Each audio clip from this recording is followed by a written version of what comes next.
अगं मीना, ऐकलंस का? तुझ्या नंदेच्या राधाचा फोन आला होता. ती म्हणत होती की तू तिच्या लहान जावेच्या हातात भेट म्हणून फक्त 201 रुपये ठेवलेस. अगं तुला एवढं तरी कळायला पाहिजे होतं की काय द्यायला पाहिजे आणि किती द्यायला पाहिजे. माझी सासू जोरजोरात माझ्यावर ओरडत होती. मग मी म्हणाले, आई, मला काही बोलू नका. मी काही विचार करून गेले नव्हते. माझ्याजवळ जेवढे होते ते मी दिले. आता मला काही स्वप्न पडलं होतं का की त्यांचे जाऊ मला अचानक त्यांच्याच घरात भेटेल? मग मोकळ्या हाताने तरी कसं भेटायचं ते योग्य दिसणार नाही. पण तुम्ही तर मला उगाचच ओरडत आहात. काय माहीत कसं, पण मी आज बोलून गेले. तेवढं म्हणून सासूबाई त्यांच्या खोलीत निघून गेल्या. जाता जाता माझ्या मनाला घोर लावून गेल्या. मला खूप बेचैन वाटत होतं. पण मी स्वतःच्या मनाला समजावलं. राधाताईच्या दिराच्या लग्नाला महिना झाला होता. जाऊ दे या गोष्टीला. आता काही दिवस होऊन गेले. एक दिवस सासूबाई मला म्हणाल्या, ऐकलंस का? तुझ्या नंदेच्या दिराला आणि जावेला आपल्या घरी जेवायला बोलवायचं आहे. मी म्हणाले, हो सासूबाई. पुढच्या गुरुवारी माझ्या नंदेचं सगळं कुटुंब आमच्या घरी जेवणासाठी आलं. भरपूर पदार्थ बनवले होते जेवणात. सगळे जेवायला एकत्र बसल्यावर जेवणाची स्तुती करू लागले. पण माझी नणंद तिच्या नेहमीच्या सवयीप्रमाणे मध्येच बोलली, अगं वहिनी, तू गुलाबजाम का बनवले नाहीत? तुला तर माहीत आहे ना की माझ्या नवऱ्याला गुलाबजाम खूप आवडतात. तरी पण मी गप्प गुमानं खाली मान घालून उभी राहिले आणि तो अपमान घेऊन टाकला. सर्व काही नीट चालू होतं. तेवढ्यात नंदेच्या घरचे सगळे मंडळी जेवण करून निघाली होती. आपल्या रीतीप्रमाणे पहिल्यांदा घरी आलेल्या नव्या जोडप्याला काहीतरी गिफ्ट द्यायची परंपरा आहे. मग आम्ही नव्या नवरीला म्हणजेच नंदेच्या जावेची खण नारळाने ओटी भरली आणि तिला साडी दिली.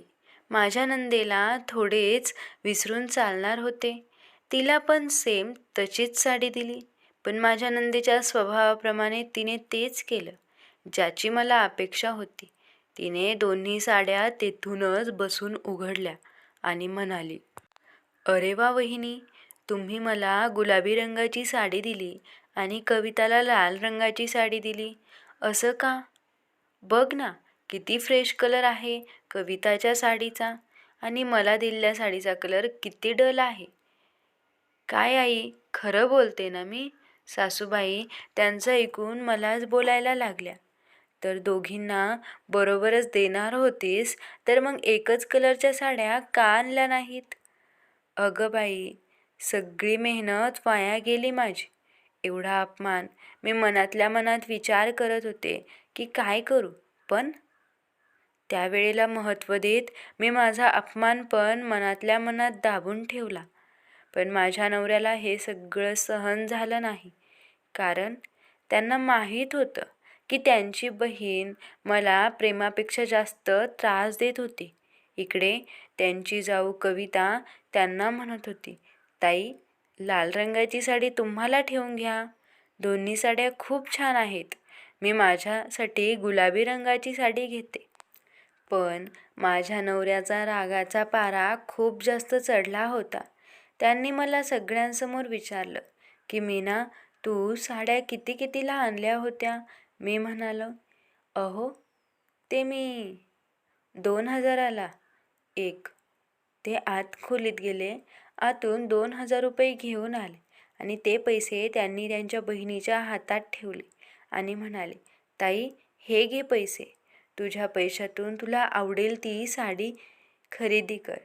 गुलाबी रंगाची साडी माझ्या हातात देत म्हणाले, मीना, ही साडी घे आणि कपाटात नेऊन ठेव. आता मात्र नंदेचा चेहरा बघण्यासारखा झाला होता. त्यांनी कधी स्वप्नात पण विचार केला नव्हता की त्यांचा भाऊ पण त्यांच्यासोबत असं काही करू शकतो. कारण ते पहिल्यापासूनच आईची अन भावाची लाडकी होती. पण म्हणतात ना, "अति तिथे माती." प्रत्येक गोष्टीची एक मर्यादा असते आणि ती ओलांडली तर असंच काहीसं घडतं. आणि माझ्या नंदेच्या बाबतीत बरोबर तेच घडलं होतं. आज त्यांनी त्यांच्या मर्यादा ओलांडल्या होत्या. तिथेच बाजूला उभा असलेला त्यांचा नवरा हे सगळं बघत होता, पण त्याची हिंमत नाही झाली की तो त्याच्या बायकोला काही बोलेल. ते फक्त एवढेच म्हणाले की आता आम्ही निघतो. तेव्हा मी त्यांना थांबायला सांगितलं आणि म्हणाले, भाऊजी 1 मिनिट थांबा, मी लगेच आले. मी नंदेला आणि त्यांच्या जावेला देण्यासाठी आतून मिठाईचे बॉक्स घेऊन आले. मी हसत सासूबाईंना म्हणाले, आई, तुम्ही तुमच्या हाताने त्या दोघींना द्या. मी सासूबाईच्या हातात बॉक्स दिला. नंदबाई म्हणाल्या, कोणती मिठाई आहे यात? मी म्हणाले, खव्याची बर्फी आहे त्यात. नंदबाई म्हणाल्या, पण त्याला तर चांदीचा वर्क लावलेला असतो ना. आम्ही वर्क लावलेली मिठाई आता खायची सोडून दिलेली आहे. अहो, बरोबर बोलत आहे ना मी? माझा नवरा म्हणाला, असू दे ताई, हा मिठाईचा बॉक्स पण इथेच ठेवून जा. मी तुला या बॉक्सचे पैसे आता देतो. असं म्हणत त्यांनी खिशातून 500ची नोट काढली आणि बहिणीच्या हातावर नेऊन ठेवली. हे सगळं बघून माझ्या सासूबाई भडकल्या आणि म्हणाल्या, माझ्या मुलीचा अपमान करत आहात तुम्ही दोघं. मी मनातल्या मनात विचार करत होते की हे सगळं बघून त्यांची जाऊ काय विचार करत असेल. माझ्या नंदेने थोडा संयम ठेवला असता तर त्यांची इज्जत वाचली असती. पण असं काहीच झालं नाही. म्हणतात ना, स्वभावाला औषध नाही, तशी गत झाली होती माझ्या नंदेची. आता मी हा सगळा विचार करत होते तेवढ्यात माझा नवरा परत बोलला की ताई, इथून पुढे आम्ही तुला काही गिफ्ट देणार नाही. प्रत्येक वेळी तुला तुझ्या गिफ्टचे पैसे देत जाऊ. तू कधीच कोणाच्या भावना समजून घेऊ शकत नाहीस. दुसरी गोष्ट ही की बहुतेक तुला माहीत नाही की तू तुझ्या या असल्या वागण्याने तुझ्या आईचं म्हातारपण खराब करत आहेस आणि तू तुझ्या माहेरात फूट पाडण्याचं काम करत आहे. तुला तुझं तुटलेलं माहेरचं कुटुंब बघायला आवडेल का? नन म्हणले, अरे दादा, हे काय बोलतोस? असं मी काय केलं? माझा नवरा म्हणाला, ताई, तुझ्यासारख्या मुलीच आपल्या माहेरातलं वातावरण खराब करत असतात. जर सगळ्यांशी प्रेमाने वागलीस, घरात आई बाबा आणि दादा वहिनी यांच्याशी मिसळून राहिलीस तर काय होईल? पण असं न करता तुझ्या आईबाबांचं म्हातारपण तुम्ही स्वतः खराब करत असता. आज तू पण तेच करत आहेस. जर असंच करायचं असेल तर मग आईला पण तुझ्यासोबत ठेव. का ग आई? बरोबर आहे ना? हे सगळं ऐकून सासूबाईच्या चेहऱ्याचा रंग फिका पडला. सासूबाई म्हणाल्या, हे बघ राधा, तुझा दादा बरोबरच बोलतोय. आज तो काय बोलला आहे त्या गोष्टीचा नीट विचार कर.